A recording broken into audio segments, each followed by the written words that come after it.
Welcome to the Sound of Movement podcast. Today we are joined by two of the best sports physios in the country. You heard me say it, that's right, and I'm prepared to back it. And they're here to tell you how to avoid injury and never see a physio. Sounds crazy, right? Well, stick around and learn how you can avoid it. What's up, tribe? My name's Rad Burmeister. I'm joined by Richard Lellis. Nalesh, I don't know your last name. Nalesh Murty, and Phil White. We are Unity Gym and the UMS. Phil White and Nalesh are the founders and owners of ADPT Physio. And today we're going to be talking about injury rehabilitation and load management, and really the macro strategy, meaning the big strategy behind avoiding seeing physios or avoiding seeing them over and over and over again. It's going to be a really good discussion. And hey, if we haven't met before, we're the gym that teaches people how to move. We make people strong, flexible, and fit with our unified movement system. If you've never heard of us before and you're listening to this podcast, go and download one of our free blueprints. There's a link in the description of this podcast, or if you're watching on YouTube, you'll find a link in the description of the video, and see what we're all about. How are you today, boys? So well. Going well, mate. Going well. Really excited about this episode. This is basically, if we were to do one episode that would just help people never need to see a physio, never need to see us or anybody else, this is hopefully going to be it. So we really just want to give you, 5 big sort of things that you can think about that are going to, really push you in the right direction for being injury-free and performing at your best. 100%. A good framework to have before or while you're injured or you're not injured, just to understand how your injury, your training, or anything you do to apply these with. So yeah, it's good. Yeah, absolutely. And so for anyone who saw last week's episode about the 100-point recovery system that Nalesh No, you keep going. that Nalesh did last week with the recovery system, you know that you're in for a treat here. So we're going to be bringing in some good examples from the sporting world and how to apply it to yourself. So yeah, absolutely. And before we get started, we will ask Richie. How are you going, Richie? Pretty good. I just got to turn my mic back on. Are you as excited as we are, Richie? Hell yeah. Oh, hell yeah. No. All right, so look, let's get into it, because this is normally we talk about these topics, we break them down into 5 daily topics, but today we're going to be getting through it all in one show. Yeah, so just on that, next week we'll do a deep dive into each of the topics. So This is the good overview, but if you really want to get into the nitty-gritty, then I'll be back next week talking about them all in detail. Yeah, for sure. And listen, if you want to know why, I said what I said about Nalesh and Phil, I've been a personal trainer for 17 years now. I've had a lot of injuries in my time, and I've worked with a lot of clients that have had injuries. I've seen a lot of physios myself, and I've had a lot of clients see physios. And in my personal experience and personal opinion, there are more physios out there giving bad advice and bad strategies than there are good ones. I say that because I've been in this industry for long enough to be able to cut through the bullshit and see the people that are giving really good advice. And these guys are two of those physios. And there's a criteria that I personally have for seeing any practitioner, a physio, a chiro, a masseuse, a sports masseuse, anyone. And in the very least, I want to see somebody that trains themselves. It's what I call having skin in the game, or that trains athletes. And you guys fit both of those categories. You both train yourself, you're both right into your training, and you both have worked a lot on athletes at the peak of their performance. Phil working with some of the highest performing power lifters and strongmen in the world. Nalesh working with an AFL team called the GWS Giants, is it, in Sydney? Yep, that's it. So these guys really have a lot of skin in the game. They know what they're talking about, and that's why you should listen to what they're about to say. And we're going to get started by talking about why understanding pain science is so important for recovery and progress. Yeah, I think, the number one reason why people come in and see physios is not because they, want to generally, perform at their best or anything. It's because they're in pain. That's the real kicker that gets people to finally go, okay, I've really got to book in and see this physio. And often that's kind of where people sort of think that the physio's kind of job ends, is just to get them out of pain. But is generally the catalyst to get them in. But really, what we want to do is try and help you deal with any pain you're in, and then take you to performing at your best. But yeah, with the basics of pain science, just to not go, if you do want to go into a deep dive, do tune in next Monday when we'll talk about it a lot. But I think the really key thing to understand is that pain is basically your body's expression of like perceived threat. Nalesh had a few kind of tip points on other. Well, they're the three big there are the big three facets of why people want to see a allied health professional. You got fear of pain, or most importantly, fear of more pain, because you don't want to get hurt. You got active restriction. You're in the gym and you want to do more and you can't do it. And then you got immobility, like you can't sit in the car for too long. You can't pick up your kids, and they're the big kind of three facets why people want to see a physio. So obviously they're the things we want to educate with pain signs, or the cycle of pain signs, going, it's okay, there is pain, and there's a traffic light system, which we'll dive into a bit later. The do's and don'ts, and there's more do's than don'ts these days, because we go back 15 years, a lot of don'ts. Don't squat, you got a back problem. Don't pick up your kid, you got a back problem. Don't sit down for more than 5 minutes, you got a back problem. So we're going completely 180 here, and we're actually getting people to move. So the word immobility, it's not used anymore. We're moving from the get-go. Yeah. And I love that, because as a personal trainer, I remember how frustrated I used to get. If we go back those 15 years or so, when someone would have an injury, I had no idea how to deal with it. I'd send them to a physio, and they'd come back with this puzzled look on their face saying, I was told that I can't come to the gym for 3 or 4 weeks, and I've just got to lay down on my back and do some, transverse abdominis activation exercises. And not knowing better myself of how to deal with things back then, and thinking, okay, well, here's a physio who's far more qualified than I am, and practicing within their scope, telling my client not to do anything with, and it was just so frustrating.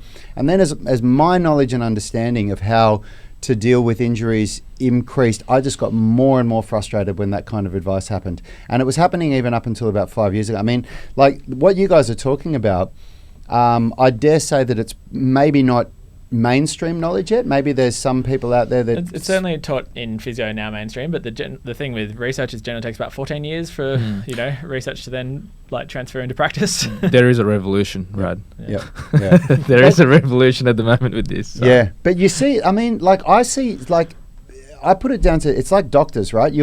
Sometimes you go to a doctor and you get some really newer ways of thinking and approaching things, and then other time you'll go to a doctor with, and anyone on the podcast, I'm putting my fingers in the air here, with 35 years experience, and they're talking to you about these outdated ways of doing things. So experience doesn't always necessarily mean best advice. Sometimes in my experience, it can actually mean the opposite. So yeah, I love hearing that that this is the newer school way of thinking, because I love something that you've said on the show, Phil, that motion is lotion, and it just makes so much sense to me. And I've had experience with some injuries where I've gone, okay, I'm just going to do nothing on it and let it rest. Not a very good way to recover. Didn't do much for me. And then since I've been working with you guys, guiding me through some of my more recent injuries, I've had a much faster recovery and a much more effective recovery from taking this approach. And taking this active approach does fit in quite well with the understanding of pain science, because pain science, as I said before, the stream just crashed before, is it's entirely, pain is entirely in the brain, and it is your perceived threat.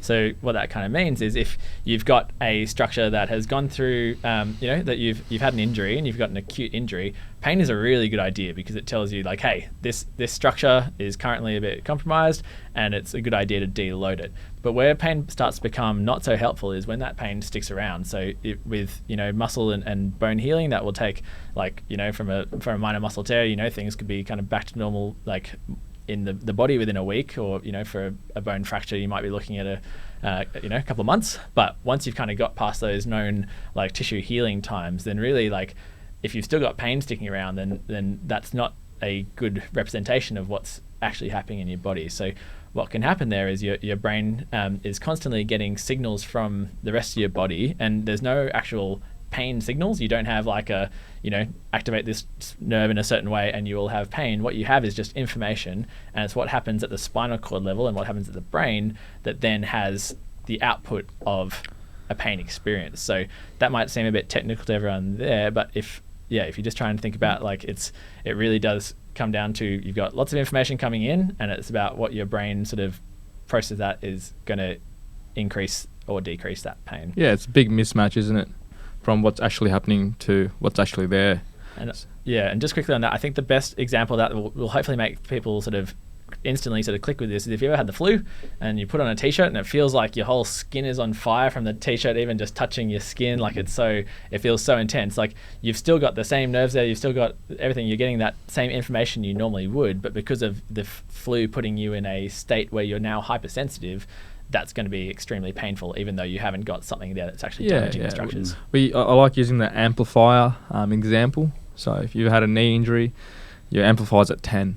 If someone walks past it, someone's going to clip it, it's going to hurt straight away, even though it's probably not hurting. Yep. So your body, just like you said, is hypersensitive to that area. And I think you're like, okay, cool, what do I do now? I think being aware that your amplifier is dialed to a 10 is already, you're one step ahead. Yep. And then going, oh, actually, you know what?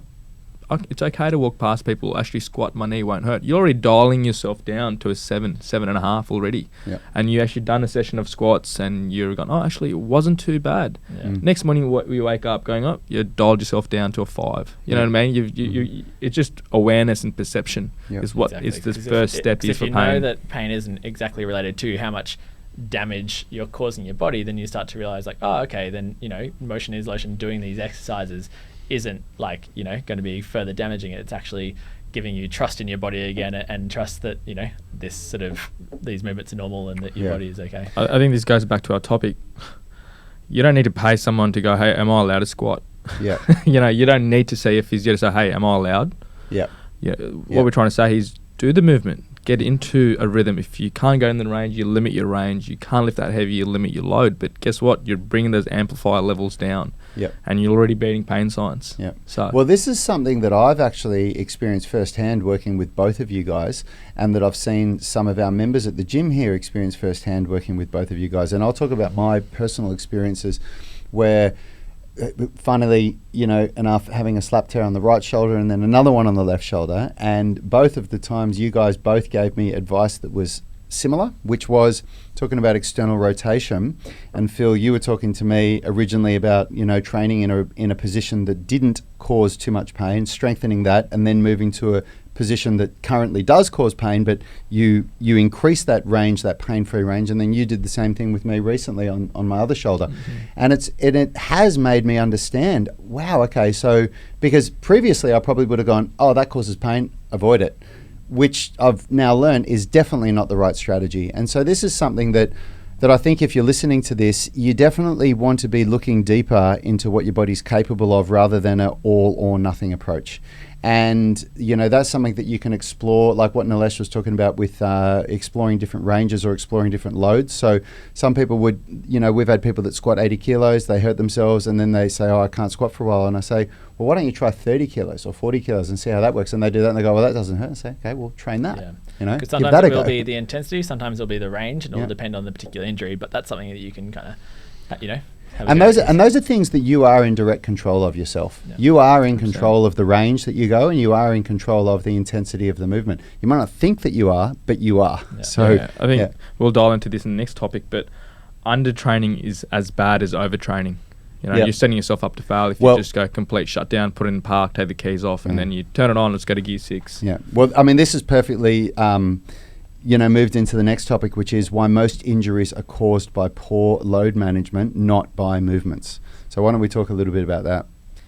Yeah, well, there's it's a common thing that I think people come in and they're like, oh, it's like this particular, it's always like running just kills me. Oh, I'm not a runner. Or, I can't, whenever I squat, I hurt myself or something like that, where people get really hooked on sort of one thing as the reason why they've hurt themselves. And you say like, oh, okay, so, how did you get into running? And they're like, oh, I just went out and every day for a week, I just really wanted to improve my 5K time, so I tried to beat it every single day. And it's like, okay, well, maybe it's running. It's not the issue. Maybe it's, about like how much you've done. And it's just the same thing with squat. Like it's when people sort of push themselves too hard, when they change things too quickly. Like that's the reason why people injure themselves. It's not particular movements generally. Yeah. I think this load management thing, it's obviously a good topic at the moment, but it's no crystal ball of stopping injury, but it gives you confidence and puts you in the right path to minimize any chance of a flare-up, an injury or a setback. yeah, I think speaking to Phil earlier, you guys used the tap or the bucket example. I used the glass of schooner or a pint or a shot glass. Which one are you? Yeah. You know, if you're a schooner, well, guess there's only so much you can absorb on a schooner glass, and if you train and you get your capacity up, you're a pint. And guess what? You can have a bigger session than beers. So and just but for anyone that's who a good hasn't example. sort of seen those examples before, basically what the idea is that every structure in your body and everything you're trying to do has like a certain amount of capacity of work you can do before the structure is then overloaded and starts to have some maladaptive changes, so you might injure yourself. And so an example there is if for this 5K running example, if you haven't done much running before, your capacity for running is going to be quite small. So imagine a nice little small bucket, and then imagine starting to run a 5K is turning on the tap in a pretty significant sort of way, and then imagine coming back the next day and turning on that tap on even more. You're pretty quickly going to overfill your bucket. So that's just an example. This is the analogy of your capacity sort of thing here. And whereas when you do the right training the smart way, the idea is that bucket increases itself, so the same amount of load, go from a shot glass to a schooner, to a midi, to a schooner, to a pint. However you want to look at it. Yeah, look, Nalesh, I mean, you say that this isn't a crystal ball, but at the same time, it's been a revelation for me. And I've been a trainer for a long time, but I didn't know about this stuff. And it really, when I was forced to look inward, forced to look at my load management when I had these injuries recently.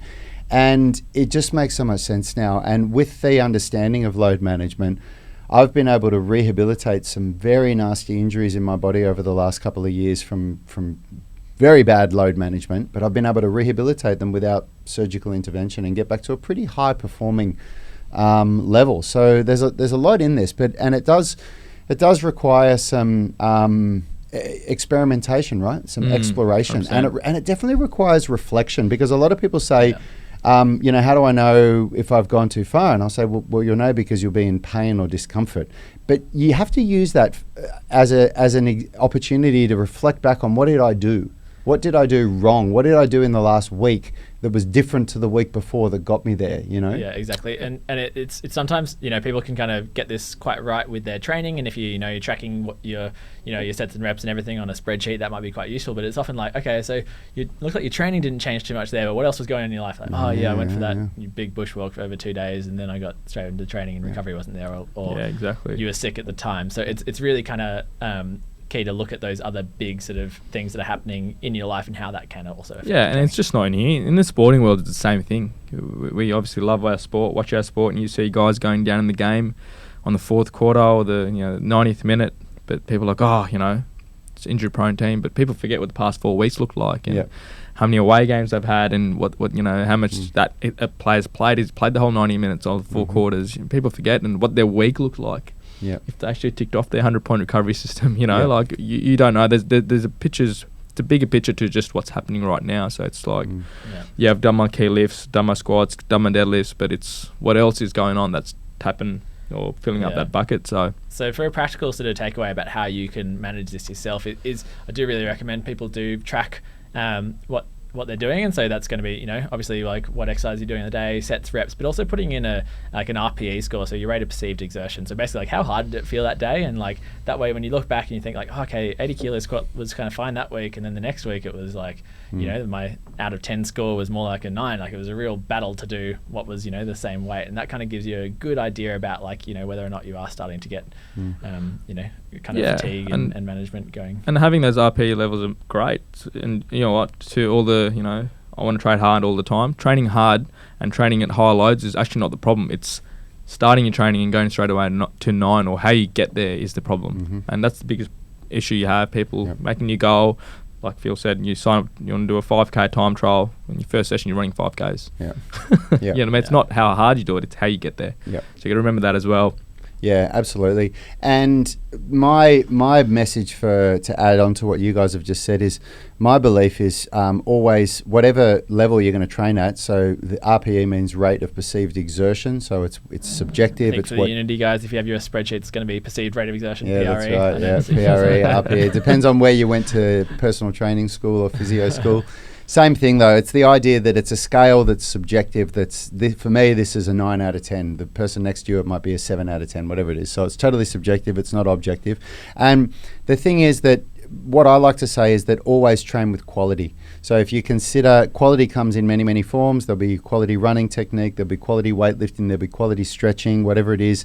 And it's when you throw quality out the window in order to increase intensity that this can get a little bit troublesome. And I think that goes perfectly into the next point around the difference between macro and micro loading. So what we just talked about there is a pretty good example of macro loading. So we're looking at big picture, how much load are you putting through the different structures. And when we look at microloading, which is the next sort of thing, is like there's different ways in which using your body will load different structures. So that's where technique really comes into play. So a good example of this person who's just done a whole lot of running, getting into 5K, we might figure out, like, give them a nice program that now is going to have recovery days. It's going to have some days where there's some intervals instead of just constant steady state.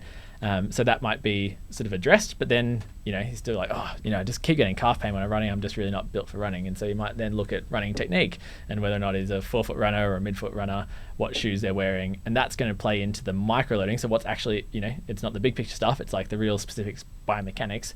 And, they might get all the kind of macro stuff right, but if they're just running on their tippy toes in bare feet on hard ground, then they're going to really have a hard time in their calves. So this is that next part where technique becomes so critical. 100%, 100%. And you go, you're running, you're having all these calf injuries. Have your calf injuries been addressed? Yeah, I've been doing my calf raises, but like Phil said, how are you doing calf raises? If it's weighted, it's unloaded, what's the frequency, what's the intensity you've got it at? So and then where this comes into play in a big way, like within calf strengthening, for example, if you're doing it with a straight leg versus a bent leg, that's going to have a different impact on which of the muscles of your calves you're working on. And so that's where technique becomes really into play, and understanding the quality of movement and how you're doing things is so key. And, and also when you're talking macro and micro loading, that's when this 100-point recovery system really comes in, right? Like that's where we're talking about the macro loading, and your micro loading within your workout, your sets and reps, your frequency, all of that stuff. But I guess that's still macro for me. What I think micro loading is going to be about how you're loading the structures technique wise. Yeah, right. Okay. Yeah. So cool. If we're doing a gym example instead of a running example might be if you've got knee pain in your squat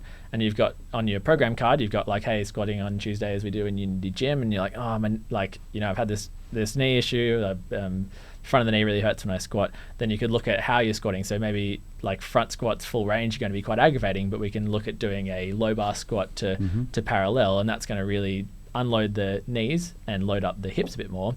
And that way you can be doing what is technically like the same exercise but in a different technique that's really going to improve how you're feeling. And so that's where I think it really pays to pay attention to the quality of movement, and so much of the time we do our online coaching calls here at Unity Gym on a Friday where people post their videos, and I feel like I'm a bit of a broken record sometimes. So I'm like, okay, be intentional about the end point of your rep, like control control the movement, and like you'll get most of the way there. And that's just so key for injuries as well, is really looking at quality of movement and understanding a bit of that biomechanics about how you can for sure.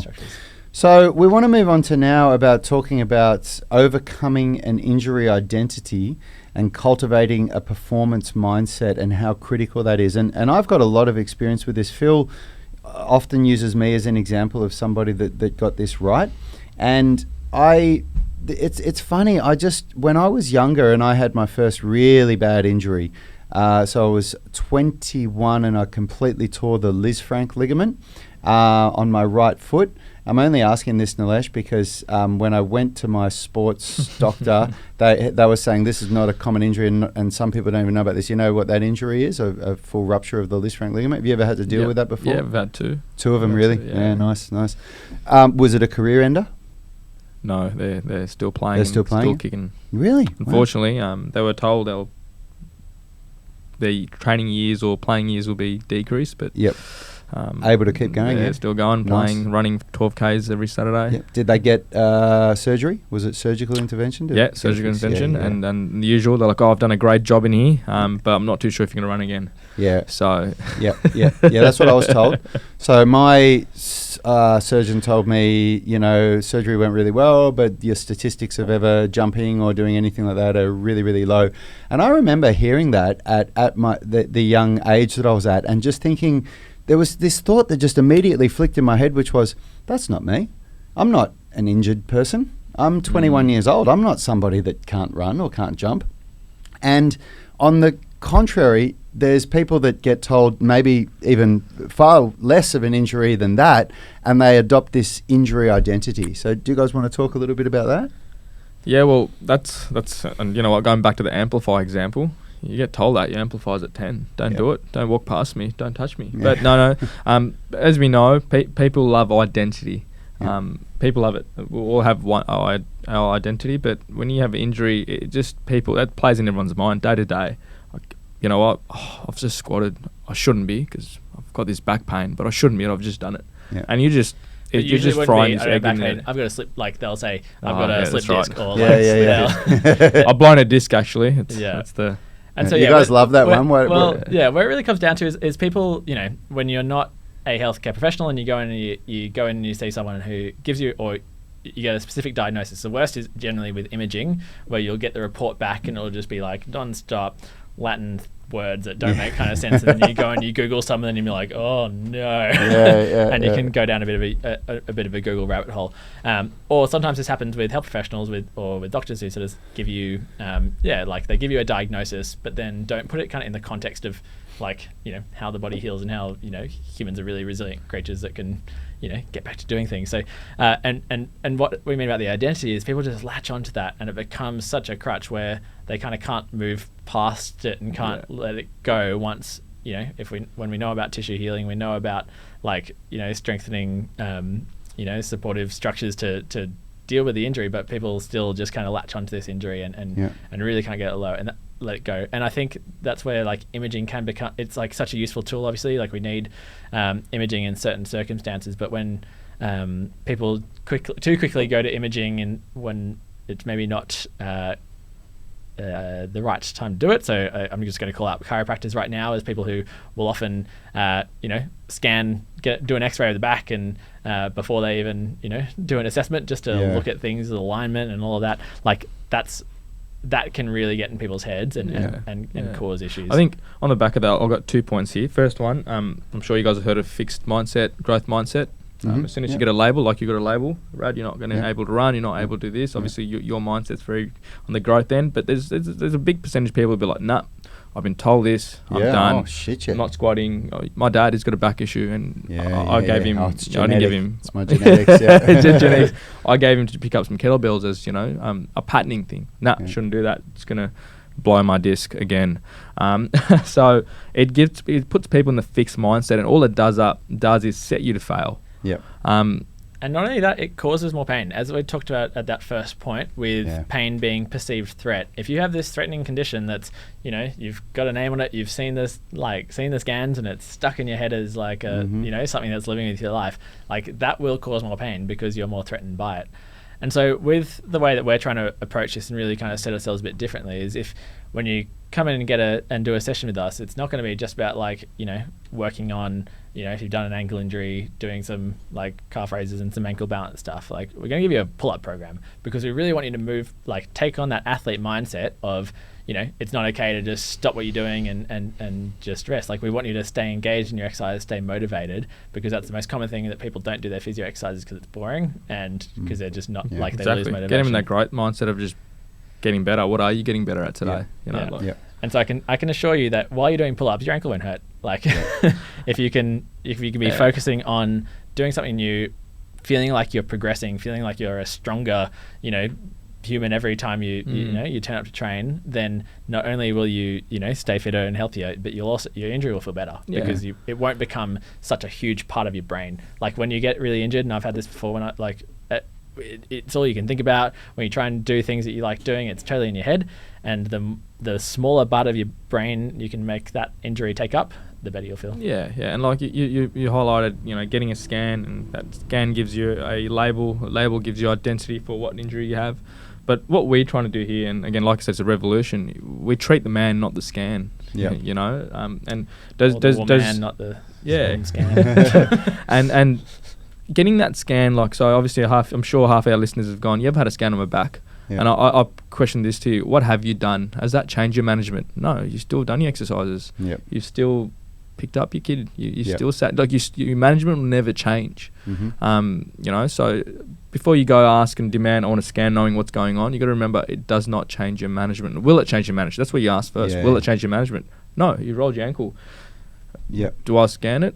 Yep. Yeah, okay. Well, what's it going to give us? Yeah, I've Yep. done this. Was it going to change our exercise setup and our treatment? And just to model? be clear, Probably not. with diagnosis, so much of it does come from just understanding the context, questions, what's provoking it. And so there are certain situations where a scan is appropriate, but really, I think it's a bit of a problem I think where- I'm very strong in it because I'm in the sporting world. So we want to know answers now. We want to know it yesterday, and we want to know if he's going to be playing on Saturday. And that's the biggest argument back and forth. I think in 9-10 years we still have our coach. Yep. His eyes has been scanned. No, Yep. but why? Yep. Oh, well, he's still going to play. So Yeah. if we scan it, if it's negative, he's not Yeah, going to play? Or if it's sure, positive, is sure. he not going to play? Do you, Nalesh, with the guys that you work with, so we're talking here, just in case you didn't hear the start of this show, we're talking the highest level athletes in Australia at the peak of their career and of their performance. Do those guys, do you find that they have do they associate themselves with an injury identity, or are they more of that growth mindset when they get injured? Like, are they more on the other end of the spectrum, or do they go, oh, well, I'm injured, I can't do this now? There's definitely that 99% growth. Yeah. It's funny that they function in a different level. They get injured on Friday and Saturday night game.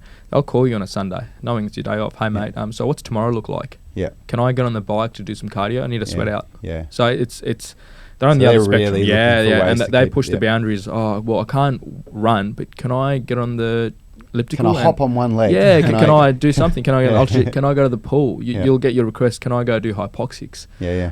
Can I get in the pool and go for Yeah. laps? And the thing is, that's why they are where they are. Yeah, that's because they right. push the boundaries of 1%ers, and That's right, and that is important to say. It's not that they got there and then they developed that mindset. It's that mindset They that got them there. 100%. And Yeah. it goes back to, high lows are not the problem. It's how you get there. And they've all been, obviously educated well enough Yep. to be 16, 14 and do the trial games and do those blades, be selected, and now back up and do 30K, 40K weeks Yep. on legs, There's so many stories of the people that become the most successful in their field, not just in athletics. They're not necessarily the most gifted to start with, but they're the most tenacious. Yep. And they're the people that have grit, Talent over effort, wasn't it? No, effort over talent. Yeah. Yeah. I mean, but there's so many books. There's a book by Angela Duckworth called Grit that I was just looking at in our bookshelf there, looking at all the books that I've read, that is a really good example of that. She calls grit, it's the combination of persistence and hard work, and that equals grit. And she talks about grit is a factor in success in most people, not necessarily talent, which is really cool. And so a practical takeaway for anyone who's watching, if you are working with us or with any other physio, ask what else you can be doing. So, if you do have a shoulder injury or an elbow injury, like Stephen Pellegrino is talking about here, what else can you be working on? What else will kind of get you moving towards your bigger picture goals? So it's just so key to that's how you move on past a injury identity. Yeah. And if we round up this this amazing show, just for the last topic before we give our final thoughts, so why is it that you guys teach that rest isn't best and that motion is lotion? Well, if you think about that bucket analogy before, the bucket and tap or the schooner, is basically if the old school approach of just resting your injuries is your go-to, then just think about what's happening to that bucket every time you stop doing anything for 2 weeks. That bucket's going to shrink. So that means that then by the time you get back to doing what you want to do, that when you turn that tap on, that means that you have to turn on that tap a whole lot less. Otherwise, you're going to overfill your bucket. But most people don't do that. They think, I'm going to have 2 weeks rest, and then I'm going to get straight back to doing what I like, and maybe even a bit harder because I've had some time off. And so what happens then is you have this awful spiral of overloading your bucket. Then you take more time off, the bucket shrinks, and then that's how you fall out of an exercise habit. So what is key with this motion is lotion idea is that you really you want to keep moving. That will help your perceived threat of movement. That will keep your and that will keep your bucket big, and that will have the best long-term results. And will keep you out of that injury mindset as well. Keep you in a performance mindset. And load is king, and it's all mindset, and you feel good. How is it when you get up at 6 a.m, have a coffee, go for a jog? Yep. You hate it at the start, first 5 minutes, but you wrap up and geez, It's 6:45 and I've ticked off one thing of my day. Yeah. Like, I don't know how you guys are, but it's sometimes the when I best. sleep in, I go, I've could have done 2 different things. Yep. So it's I a can't mindset as stand well. it. I know it's a bit of a left topic now, but it's mindset that gets you there as well, and that gets you out of that identity you want to label yourself with. Yep. Yeah, absolutely. 100%. And then, like, just on that sort of negative spiral, like if you start to have that sort of, you start sleeping in more and you stay up later, then your sleep kind of goes to crap, and then maybe your eating doesn't go so well, and then 100 you points are not suddenly there. your recovery is sort of not there as well. Then that plays into, we'll go into deeper in the pain science next week about like your sort of systemic like factors that increase your pain, and then that can actually make you then more painful. The other thing is with passive structures, so your bones, ligaments, and joints, if your muscles aren't doing as much work, and that's what happens when you just rest, then that's going to then like load them more and cause more pain. So we just want to really make sure that that people get that idea that there's always something you can be doing, and that's why I was so drawn to the Unity program. Is like for every single exercise there's a regression and a progression. You can still be doing something that is like that will fit that that movement for the day, so in horizontal push-pull or in your your deadlift patterns or your calisthenics movements, there's always like a slightly easier version you can do, and that's just so perfect for rehab. Is if you can just come in, find your right level, and stay engaged with the program, then you're going to have great results. And you're bulletproofing yourself in every way with the basic fundamentals, the most advanced fundamentals. So I think you guys do that really well. Yeah. Look, my personal experience of working with both of you guys to help rehabilitate injuries is that in the past, when I've been injured and I didn't know the solution, and I went, as a person that has an injury and that goes to a physio that wants to get that injury rehabilitated, for me, I go there because I'm like, shit, I don't know what's going on, and I've got an injury and it's preventing me from doing what's better, and I want to feel better. And before working with you guys, I'd never worked with people that can actually, on one hand, put their hands on me and make me feel better in ways that nobody else has, by doing things like working on areas, releasing things that would have never added up to why I'm feeling pain, to give me short-term relief. But then he'd give me a strategy of do this exercise for X amount of weeks, and then do this one and then this one, and see if that improves. And it really, really works. And before knowing that, even being a personal trainer who really knows how to write programs, I did not know how to strategize coming out of an injury. And I've come out of some really nasty injuries with both of your help. So if you're listening to this and all of this doesn't really make sense to you and you want to know how to put it all together, then I highly recommend that you get in touch with these guys. You can go to adpt.com, is it? Physio. .physio, adpt.physio. I highly recommend that you do it. My basic mindset around this is that a stitch in time saves 9, and I really like to to get on top of a good strategy early on in the injury onset, the onset of injury or the onset of symptoms. That's my personal opinion. So I hope you guys got something out of that. To wrap this up, though, let's all have our final thoughts. In 60 seconds or less. What do you think, Nalesh, is probably the most important thing? Because this is, we've just gone through a really, really good strategy, but even somebody, or a really good macro understanding of what the basic concepts of the 5 points of what you guys like to get people to understand is. But even for me, who's heard this stuff before, I still have to think, okay, that's what that means, and that's how I apply it. So if you've never listened to this before, there's probably a lot of listeners that just heard all of that and just went, oh my God, that's so much to think about. What do you think? What would be your take-home thoughts from this, Nalesh? I think my biggest take-home point is going to be a bit left field, consistency in the key. Like, it's keep training. Yep. Keep doing, because that's going to bring your pain science levels down. Yep. And then that's going to keep your load management, keep your bucket the size you want it to be, and makes you bulletproof for the next part. So yeah, definitely awesome. Consistency is the key. Love it. Yeah, Phil? I love it. I actually wanted to spend this time just to talk a bit about why we're sort of taking this approach, and how, and maybe why you haven't had this approach from other physios. And I think it's a really challenging, the healthcare space is really challenging in a private sort of setting.